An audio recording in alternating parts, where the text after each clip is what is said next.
کریم اما بعد فاعوذ باللہ من الشیطان الرجیم بسم اللہ الرحمن الرحیم لقد کان لکم فی رسول اللہ اسوۃ حسنہ ہن لباس لکم وانتم لباس لہن آمنت باللہ صدق اللہ مولانا العظیم وبلغنا رسولہ النبی الامین الکریم ونحن علی ذلک لمن الشاہدین والشاکرین فالحمد للہ رب العالمین۔ بڑے مبارکباد کے مستحق ہیں آپ حضرات کہ اس ٹھنڈی رات میں آپ محفل مصطفیٰ صلی اللہ تعالی علیہ وسلم میں بیٹھ کر ذکر نبی نعت و منقبت کے شکل میں اور تقریر کی شکل میں سماعت فرما رہے ہیں۔ طبیعت تو میری چاہ رہی تھی کہ حضرت اور بولیں، مگر آپ بھی تھک چکے ہیں اور اسٹیج بھی تھک چکا ہے۔ کچھ نوجوانوں کی خواہش تھی کہ میں کچھ بول دوں، اس لیے میں آ گیا، ورنہ سوچ یہ رہا تھا کہ سلام پڑھ لیا جائے۔ بیٹھ گئے میرے دوستو، یہ شادی کی تقریب اور ایک بچی کی شادی ہے۔ شادی کے بعد پہلے تو بہت کچھ ہوتا ہے۔ مولانا رمضان فیض صاحب بھی اشارتاً بول گئے پیلا کپڑا، اس کو بتائیے ہلدی رسم، مہندی رسم، رت جگہ، یہ سب غلط۔ ہلدی رسم تو رسم مشرکانہ ہے، مشرکوں کا رسم۔ عورتیں کہیں کہیں پہنتی ہیں، وہ تو ٹھیک لگتا ہے ایک حد تک، پھر بھی اس تاریخ میں نہیں پہننا چاہیے، وہ تو کوئی بھی رنگ پہن سکتی ہے، مگر زعفران اور کسم میں رنگا ہوا رنگ یہ مردوں کے لیے ممنوع ہے، سمجھے آپ؟ اور بالخصوص شادی میں، اس لیے کہ غیر مشرکین کے ہاں شادیوں میں ہلدی رسم ہوتا ہے، اور ہلدی رسم میں ہوتا کیا ہے؟ ایک جوان لڑکا ایک جوان لڑکی کے گال میں لگاتا ہے، اور ایک جوان لڑکی ایک جوان مرد کے گال میں لگاتی ہے۔ ارے یہ پتہ نہیں کتنوں کے کپڑے پھٹ جاتے ہیں، پھٹا تو پھٹا کپڑا، پتہ نہیں کیا کیا پھٹ جاتے ہیں۔ تو مشرکانہ رسم ہے نا، تو اس مشرکانہ رسم کو چھوڑیے اور اپنے گھروں میں ہلدی رسم نہ کیجیے، بلکہ اسے حرام اور ناجائز سمجھیے۔ ابھی علامہ موصوف نے فرمایا جو قوم کی مشابہت کرتی ہے اس کا حشر اسی کے ساتھ ہوگا۔ تو مشرکین کا حشر جہنم ہے، اور ہم اگر مشابہت کرتے ہیں تو ہمارا ٹھکانہ بھی جہنم ہوگا، اس لیے ہلدی رسم سے بچائیے۔ رہا مہندی کا معاملہ، مہندی عورتوں کے سوا بطور زینت مرد کے لیے حرام و ناجائز۔ مردوں میں اگر کوئی لگا سکتا ہے تو وہ مجاہدین اسلام، تاکہ دوسرے قوم کے سامنے، سپاہیوں کے سامنے وہ جوان لگے۔ ہمارے کچھ علماء بھی کہتے ہیں ہم مجاہد ہیں، بے شک علماء مجاہد ہیں، اور لوگ شوق سے لگاتے ہیں، مگر احتیاط برتنے میں بھلائی ہے۔ رنگ دینے والا میرا رب ہے، جوانی میں کالا دیا، بڑھاپا آیا سفید کر دیا، اب کیوں اللہ کے رنگ پر چیلنج کر رہا ہے؟ کیوں اسے لال پیلا کر رہا ہے؟ کیوں کالا کر رہا ہے؟ جو رنگ رب کو پسند تھا اور ہے وہی رنگ اللہ نے دے دیا۔ بچپنے سے لے کر جوانی تک ہمارے بالوں کو کالا رکھا، اور جب بڑھاپا آیا تو ہمارے بالوں کو سفید کر دیا، اور سفیدی سے بزرگی ظاہر ہوتی ہے۔ اس لیے اپنے بالوں کو لال پیلا کالا ہرا نہ کیجیے، بلکہ جو اللہ نے دیا اسی رنگ پہ راضی و رضا رہیے۔ تو مہندی مردوں کے لیے ناجائز بطور زینت، اس لیے جب بھی کوئی دولہا بنے، بہت سے لوگ دولہا بنے اور کچھ باقی ہیں بننے کے لیے، تو جو بنا اس کی شادی ہو گئی، وہ نعت دیا گیا یہ علماء بیٹھے ہوئے پوچھئے نکاح کے معنی ہی ہوتا ہے نت کے. نت یہ نہیں جو عورتیں پہنتی، نعت جو نہرہٹ بیلک پہلاوا جاتا ہے. لفظی معنی نکاح کا نعت ہے، نعت. تو یہ شادی کا مقصد ہی یہی ہوتا ہے کہ میاں بیوی کو نعت دے اسلام، اپنی زنجیروں میں جکڑ دے. اس لیے کہ میرے آقا فرماتے ہیں النکاح نصف الایمان، نکاح آدھا ایمان ہے، نکاح آدھا دین ہے. جب ہمارا اور آپ کا عقد مسنون ہو گیا تب ہم مکمل مسلمان ہیں، ورنہ آدھے رہ گئے. اس لیے کہ سرکار کی حدیث ہے ایک غیر شادی شدہ مرد 70 رکعت نماز نفل پڑھتا ہے. ایک غیر شادی شدہ بیٹی، ایک غیر شادی شدہ بیٹا اگر 70 رکعت نماز نفل پڑھتا ہے تو اس سے زیادہ ثواب نہیں ملتا جتنا ایک شادی شدہ مرد کے 2 رکعت پڑھنے پر.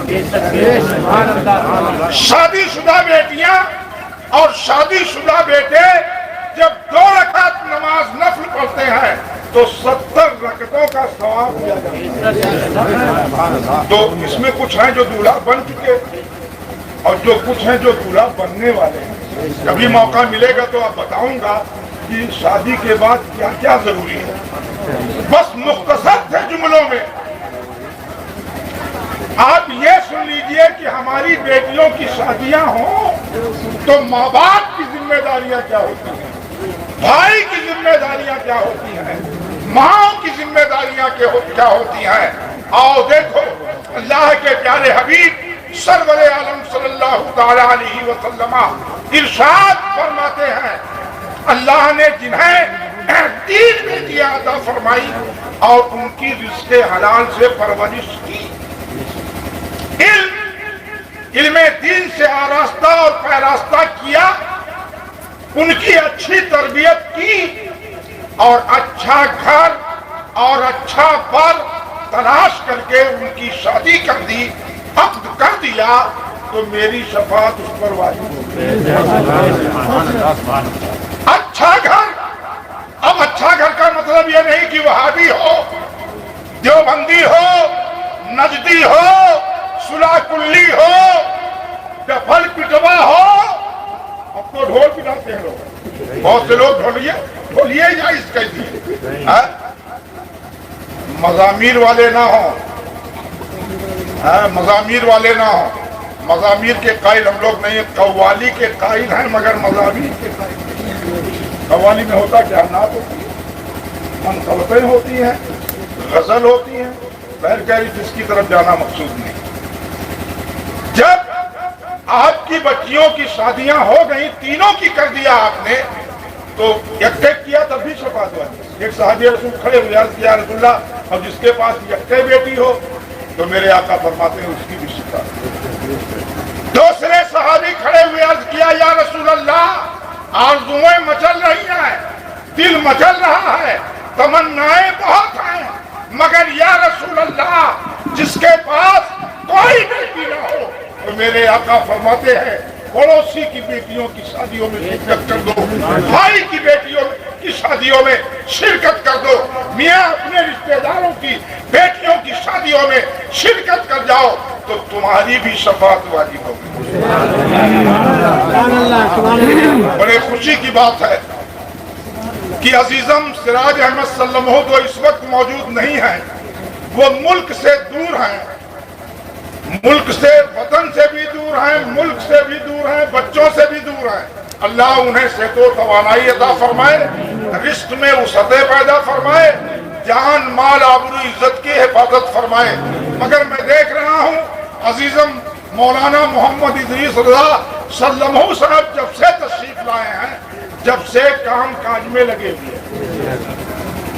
بھائی گھر میں کیا معاملہ ہے یہ تو مجھے نہیں پتا، لیکن میں عرض یہی کروں گا کہ بھائی لوگ بھی، چچا لوگ بھی اور سمجھ لیجیے خاندان کے لوگ بھی، جب خاندان میں ایک بچی کی شادی ہوتی ہے تو آپ یہ نہ دیکھیں کہ رضوان کی جیب میں پیسہ ہے کہ نہیں ہے.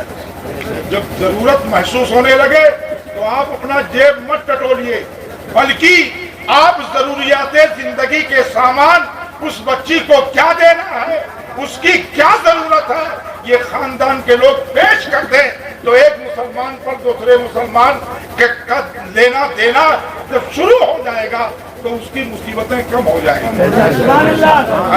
تو یہ چیز ضروری ہے. اچھا، اب ماں باپ بوڑھے ہو چکے، اب انور بھائی کما تو رہے نہیں ہیں، کھیتیاں کر رہے ہیں، اور کھیتیوں میں کیا ہے ہم کسانوں سے پوچھیے، ہم بھی کسان ہیں، کسان کے بیٹے ہیں. کھیتی میں کچھ ہے وہ نہیں.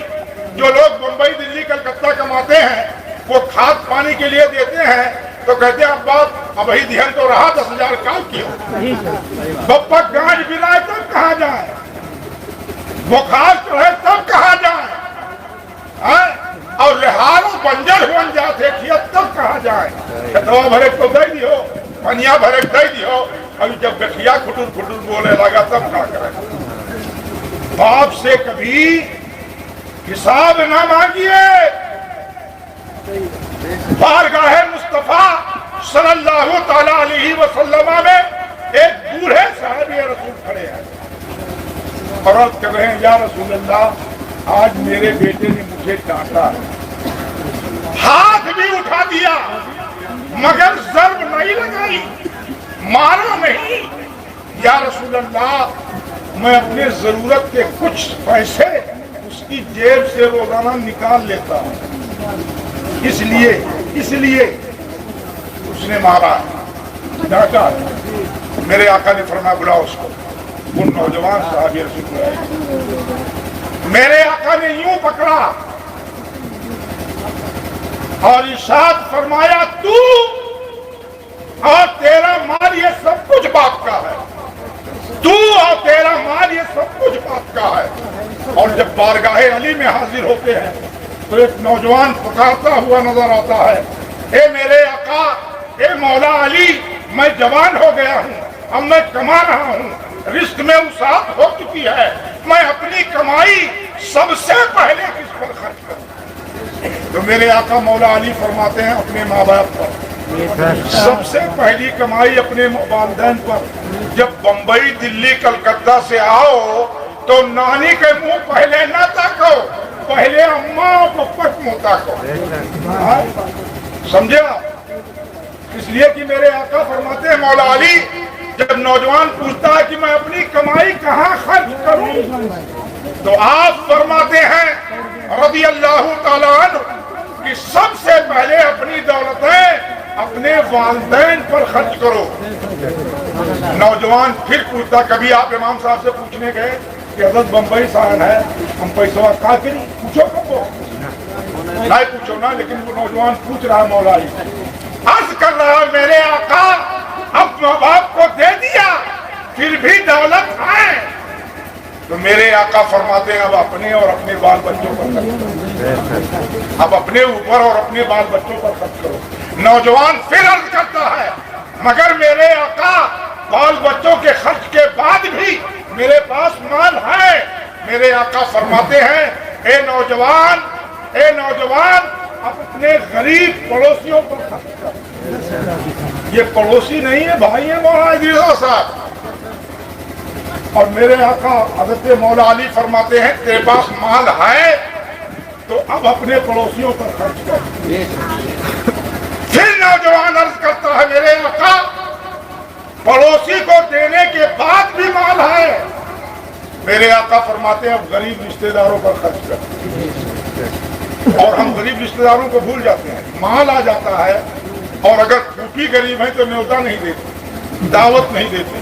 یہ عالم ہے مسلمانوں کا. دولت آئی، شریعت مطہرہ سے دور ہوتا گیا، رشتے توڑتے گیا، دل کی محبت نکلتی گئی، نفرتیں پیدا ہوتی گئی، علماء سے دور ہو گیا، مسجدوں سے دور ہو گیا، مدرسوں سے دور ہو گیا، خانقاہوں سے دور ہو گیا، رشتہ داروں سے دور ہو گیا.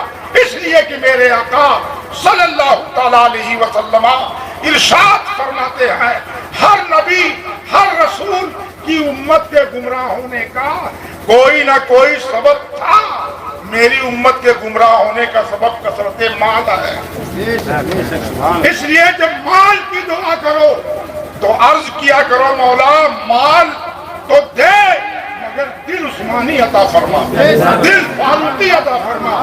مولا مال دے، دولتیں دے مگر دل سخاوت والا دے، مولا خرچ کرنے والا دے، ایثار و قربانی والا دے، تاکہ ہم رشتہ داروں پر خرچ کر سکیں۔ اب نوجوان پھر پوچھتا ہے کہ مولا علی میں نے غریب پڑوسیوں کو بھی دے دیا، غریب رشتہ داروں پر بھی خرچ کر دیا، پھر بھی مال بچا۔ تو حضرت مولا علی فرماتے ہیں ابن السبیل، اب اللہ کے راستے میں خرچ کرو، مسجد اب بنواؤ، مدرسہ اب بنواؤ، واحد سنی مسلمان۔ جیسے ہی دھن آیا سوچا مسجد پہلے بنا دو، پھوپھی غریب ہیں، پھوپھا غریب ہیں، پڑوسی غریب ہے، بغیر لحاظ کے ٹھنڈیوں میں سو جاتا ہے، بغیر کھائے پڑوسی سو جاتا ہے، اور اس نوجوان پر خود سوال ہے کہ دولت آ گئی ہے تو مدرسہ پہلے، مسجد پہلے، پیر صاحب کا محل پہلے، خانقاہ پہلے، قبرستان پہلے نہیں۔ ابن السبیل کے معنی ہوتے ہیں اللہ کے راستے میں خرچ کر، اور یہ سب کے بعد میں خرچ کر، یہ طریقہ ہونا چاہیے۔ تو میں عرض یہ کر رہا تھا کہ بھائی لوگ، پٹیدار لوگ، چچا لوگ مل کر کے اس کام کو مکمل پائے تکمیل تک پہنچائیں، یہ ان کی ذمہ داری ہے۔ اس لیے کہ اس باپ سے پوچھو، اس ماں سے پوچھو جس ماں باپ نے اپنی بچی کو چھوٹی تھی اس وقت سے لے کر کے اب تک پرورش کی ہے، پالا ہے، اس کی خواہشات زندگی پوری کی ہے، ضروریات زندگی پوری کی ہے، جو اس کے حقوق ماں باپ پر تھے انہیں ادا کیا ہے۔ پوچھو اس کے دل سے، آج بیٹی پیدا ہو رہی ہے اس کا دل رو رہا ہے، آج بیٹی پیدا ہو رہی ہے ماں کا دل رو رہا ہے، آج بیٹی پیدا ہو رہی ہے تکلیف ہو رہی ہے۔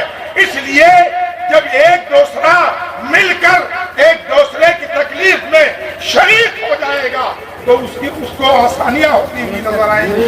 اسی لیے علماء فرماتے ہیں کہ شادیاں باہمی کیا کرو، یعنی کئی شادیاں مل جل کر کے اجتماعی طور پر کیا کرو، تاکہ شادیوں کے اخراجات اور اس کے بوجھ غریبوں پر کم ہو جائیں۔ دوسری بیماری مسلمانوں میں ہے برات کی۔ یہ مولانا لوگ بیٹھے، میرا علم تو بہت پرانا ہو گیا، کتاب دیکھنے کا موقع نہیں ملتا، مسجد پر بیٹھا رہتا ہوں، مگر ان لوگوں کا علم بہت تازہ ہے، سمجھے آپ؟ اس لیے کبھی موقع ملے تو ان سے پوچھئے، سوال کیجئے دین کے بارے میں، تو یہ دین کے مسائل آپ کو بتائیں گے۔ کرنا کیا چاہیے؟ ہم اپنے علماء کی بارگاہوں میں جائیں اور شادی بیاہ کے تعلق سے پوچھیں کہ سرکار شادی میں فرض کیا ہے، شادی میں واجب کیا ہے، شادی میں سنت کیا ہے۔ اگر کوئی کسی حدیث میں برات ثابت کر دے تو میں اس کی زندگی بھر جوتیاں سیدھی کروں گا۔ برات بارات سے ہو گیا، بارات سے ہو گیا، بھیڑ سے نہیں ہوا ہے۔ رات کو شادیاں ہوتی تھی اس لیے اسے برات کہا جانے لگا، اور اب تو شادیاں دن میں ہوتی ہیں، اب کہاں برات؟ برات کو برات ہی کہنا درست نہیں ہے، اس لیے کہ رات میں وہ لوگ آتے تھے شادی کرنے تو کہا جاتا تھا برات، رتیا میں بیاہ، اب تو دنیا میں بیاہ ہو رہا ہے۔ کسی حدیث کی کتاب میں، کسی فقہ کی کتاب میں بارات نہیں ہے، بلکہ جب ہم غور کرتے ہیں دو نکاحوں پر، ایک نکاح جو جنت میں ہوا حضرت آدم و حوا کا، وہاں فرشتوں کا جم غفیر تھا، ہوا اسی کی سنت ہے۔ اور ایک نکاح مسجد نبوی میں مولا علی خاتون جنت کا ہوا، اور وہی ہمارے لیے مزاج بن گیا، وہی نقش زندگی بن گیا، وہی اسوہ رسول بن گیا۔ علی آئے، میرے آقا، میں فاطمہ کا ہاتھ چاہتا ہوں۔ اسی لیے جب شادی بیاہ کیا جائے، مولانا صاحب نے بتایا مالہا، جمالہا، نسبہا و دینہا، مگر اس کے ساتھ ساتھ یہ بھی بتانا چاہیے ہم علماء کو کہ جس بچی سے شادی ہے اسے آمنے سامنے کر دیا جائے، ایک دوسرے سے آمنے سامنے کر دیا جائے تاکہ رشتے میں کبھی کھٹاس نہ پیدا ہو۔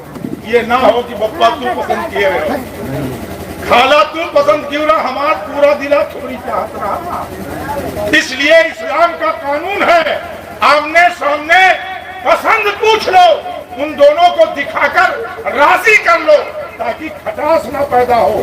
آج نکاح اب سمجھیے طلاق کی شرح جو مسلمانوں میں بڑھ رہی ہے اس کی واحد وجہ ہے اماں بپا کی پسند، بیٹو چاہے پسند ہو چاہے نہ پسند۔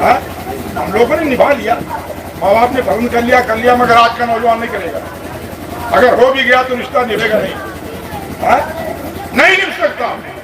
تو فاطمۃ الزہرا کا جو عقد مسنون ہوا یہ مسجد نبوی میں ہوا۔ حضرت علی آئے اور عرض کیا یا رسول اللہ میں فاطمہ کا ہاتھ چاہتا ہوں۔ میرے آقا نے فرمایا علی پوچھا ہے؟ عرض کیا سرکار آپ تو جانتے ہی ہیں میرے پاس ہے کیا، گھر کا رہنے کے لیے گھر بھی نہیں ہے، مگر میں چاہتا ہوں میری خواہش ہے کہ فاطمہ سے میری شادی ہو جائے۔ میرے آقا نے فرمایا علی پھر ہے کیا تمہارے پاس؟ کہا سرکار ایک گھوڑا ہے، میں پہلوان ہوں مجاہد ہوں، ایک گھوڑا ہے، ایک تلوار ہے ذوالفقار حیدری، ایک خود ہے اور ایک چاندی کی زرہ ہے صدری زرہ۔ میرے آقا نے فرمایا علی تم مجاہد ہو، بغیر زرہ کے جنگ لڑی جا سکتی ہے، لے جاؤ چاندی کی زرہ گئے بیچ دیا۔ بیچ کر کے آئے اور آئے کیا سرکار کی بارگاہ میں کچھ لے کر آئے۔ کتابوں میں آتا ہے کہ ایک جوڑا ایک کپڑا لے کر کے آئے، کچی چوڑیاں لے کر کے آئے اور اس زمانے کی چپل لے کر کے آئے۔ اس زمانے میں تو سینڈل چلتی ہے، وہ بھی ایک ایک بتا کی ہل، اور جیسے پتوہیا آئی اور ساس ہل جیسے ہیلی تھی اب یہیں رہو یہ کہ چپل کے ہل تو نہ ہل، اب چپل کے ہل۔ ساس بہو سے پٹا نہیں، پٹا ہو نہیں پٹا، ارے خیر منائیے کہ سسر پر نہیں پڑتی، ساس تو بہت مار کھا جاتی ہے بہو سے۔ اسی لیے علماء فرماتے ہیں جن بچوں کی شادیوں میں ناچے گئے گائے گئے، شیطانی بدتمیزیاں کی گئی، طوفانی بدتمیزیاں ہوئی، ڈی جے بجے، دلہن اتری، گا کر اتاری گئی، ناچ کر اتاری گئی، جب وہ بہویں گھر پر راج کرے گی تو ساس اور سسر پر پٹائی ہوگی، اور ہوتا یہی ہے۔ اسی لیے علماء منع فرماتے ہیں بہو جب لے کر کے آؤ تو گاتے ہوئے نہ لاؤ، ناچتے ہوئے نہ لاؤ، بلکہ بزرگوں نے فرمایا ہے جب دلہن گھر میں اترے، ڈولی سے اترے، کار سے اترے تو اس کے دونوں پیر دھلو اور گھر کے کونے کونے میں کھینچ لو، اللہ برکتیں اور رحمتیں مگر پتو ہو اس لائق تلاش کیا گیا اور اس کا اتنا اچھا، بہرحال کیسی بھی ہو مگر بہو کو جب لائیے تو اس کا پیر دھلیے اور گھر کے کونے کونے میں کھڑک دیجیے، اللہ رحمتیں اور برکتیں نازل فرمائے۔ آپ نے عورت کو سمجھا ہی نہیں ہے، اگر آپ نے عورت کو سمجھا ہوتا تو خانہ کعبہ کو افضل نہیں اس عورت کو افضل آپ نے کہا۔ عورت اپنی زندگی میں اپنے مقام پر اپنے مرتبے پر خانہ کعبہ سے افضل ہے، مگر عورت کو سمجھیے تو صحیح، عورت کو آپ نے سمجھا نہیں ہے۔ انشاءاللہ جب علم سیکھیں گے، علماء سے قرب ہوگا تو آپ عورت کو سمجھ جائیں کہ عورت ہے کیا۔ کبھی آپ نے غور کیا عورت کیا ہے؟ عورت وہ عورت ہے جب بیٹی ہوتی ہے تو باپ کے لیے بخشش کا اور شفاعت کا ذریعہ ہوتی ہے، اور جب وہ بیوی بنتی ہے تو شوہر کے لیے بخشش و مغفرت کا ذریعہ ہوتی ہے۔ میرے آقا فرماتے ہیں ایک نوجوان شادی شدہ مرد، ایک نوجوان شادی شدہ عورت جب مسکرا کر ملتے ہیں تو اللہ فرماتا ہے اے ملائکہ اعلیٰ کے فرشتوں گواہ ہو جاؤ ہم نے دونوں کو بخش دیا۔ ارے بھائی مولانا صدیق صاحب کہیں دورہ گئے ہیں یا کسی پروگرام پہ گئے ہیں، اب تو عورتوں کو پتا ہے کتنے بجے آئیں گے، اور اگر اتنے بجے نہیں آئے، آدھا گھنٹہ 15 منٹ لیٹ ہو گیا تو پارا گرم ہے، پارا بالکل گرم ہے۔ جیسے پہنچے موٹر سائیکل سے اتری، کٹ کٹا دھڑی، کہاں رہی ہوں؟ تھکا رہے ہیں اور تھکا ہوئی گئی، پریشانی رہا اور پریشانی بڑھ گیا۔ سرکار سے پوچھو، میرے آقا فرماتے ہیں صلی اللہ تعالی علیہ وسلم، شوہر جب مارکیٹ میں چلا جائے، کھیت کھلیان چلا جائے، اپنے دکان پر چلا جائے، اور ہماری بیٹیوں کو، ہماری امت کی بیٹیوں کو یہ معلوم ہو شوہر اتنا بجے آئے گا، تو میرے آقا فرماتے ہیں اپنے شوہر کے لیے سج دھج کر، بن سمر کر دروازے پر کھڑی ملے، اور جیسے ہی شوہر آئے اور کہے السلام علیکم، عورت مسکرا کر کے کہے وعلیکم السلام، تھکا اتر گیا۔ اور اللہ کیا فرماتا ہے؟ اے ملائے اعلیٰ کے فرشتوں گواہ ہو جاؤ، ہم نے ان دونوں کے گناہوں کو بخش دیا۔ یہ ہے عورت، یہ ہے عورت۔ عورت کو ہم نے اور آپ نے سمجھا نہیں، بیٹھ کے بات لمبی ہو گئی، رات بھی لمبی ہو گئی، شادی کل ہے، بچی کا ہفتے مسنون ہے۔ اب جب ماں باپ اپنی بیٹی کو ودا کرے تو ایک درس دے کر کے ودا کریں۔ بیٹی جا رہی، ماں باپ چھوڑ کر جا رہی ہو، دوسرے ماں باپ کے گھر جا رہی ہو، جبکہ گھر جانا نہیں، انجانا، لوگ انجانے ہیں، وہاں کی بچیاں انجانی ہیں، مرد انجانے ہیں، ساس سسر انجانے ہیں، مگر پھر بھی ماں باپ کی ذمہ داری ہے درس دے کر بھیجیں۔ بیٹی جا رہی ہو، اب سب کچھ وہ شوہر ہی تمہارا ہے، شوہر ہی تمہارا ہے، اس لیے کہ اللہ کے رسول فرماتے ہیں خدا کے بعد اگر کسی کو سجدہ جائز ہوتا تو عورتوں کو حکم دیا جاتا کہ وہ اپنے شوہروں کو سجدہ کریں۔ جاؤ وہی گھر ہے، ایک دعوت فکریہ دے کر بھیجے، بیٹی ہمارے گھر میں تم رہی، بالغ ہو گئی، جوان ہو گئی، کبھی بھوکی بھی سوئی ہوں گی، کبھی پیاسی بھی، کبھی پرانے کپڑے بھی پہنے ہوں گے، کبھی نئے بھی، کبھی ضروریات زندگی پوری ہوئی، کبھی ہم نہیں کر سکے، کبھی ڈانٹ بھی دیا ہوگا، الٹی سیدھی باتیں بھی کہہ دی ہوگی، اس لیے جو یہاں تم ستائی گئی ہو یا تکلیف دی گئی ہو، کبھی میکے کے ویو اپنے سسرال میں مت کہنا، میکے کے آئے کبھی سسرال میں مت کہنا، اور جب سسرال جاؤ، سسرال میں ماری جاؤ، گالی سنو، تکلیفیں برداشت کرو، تم پر تشدد کیا جائے، پریشان کیا جائے، صبر سے کام لینا۔ جب میکے آنا تو اپنے سسرال والوں کے عیب اور ان کی برائیاں مت بیان کرنا، یہ درس ضروری ہے۔ اس لیے کہ آج طلاق جو ہمارے گھروں میں ہوتی ہے اسی وجہ سے ہوتی ہے کہ میکے کی بات سسرال میں اور سسرال کی بات میکے میں۔ اور نوجوانوں کو بھی سرکار نے دعوت فکر دیا، اے میری امت کے نوجوانوں، اے میری امت کے نوجوانوں، تم شب زفاف جو رات محبت کی رات ہوتی ہے، پیار کی رات ہوتی ہے، اس رات کی اور اپنے بیوی کے راز کی بات اپنے دوستوں میں نہ کرو، اس لیے کہ یہ بھی ایک عیب ہے۔ اور اللہ قرآن میں فرماتا ہُنَّ لِبَاسٌ لَكُمْ وَأَنْتُمْ لِبَاسٌ لَهُمْ، مرد عورتوں کا لباس ہے اور عورت مرد کا لباس ہے۔ اور اے میری امت کی بیٹیوں، جب تمہاری شادی ہو، شوہر سے ملاقات کرو، معاملات اچھے ہوں یا برے ہوں، تم اپنے سہیلیوں کے درمیان اپنے شوہروں کے عیوب بیان نہ کرو۔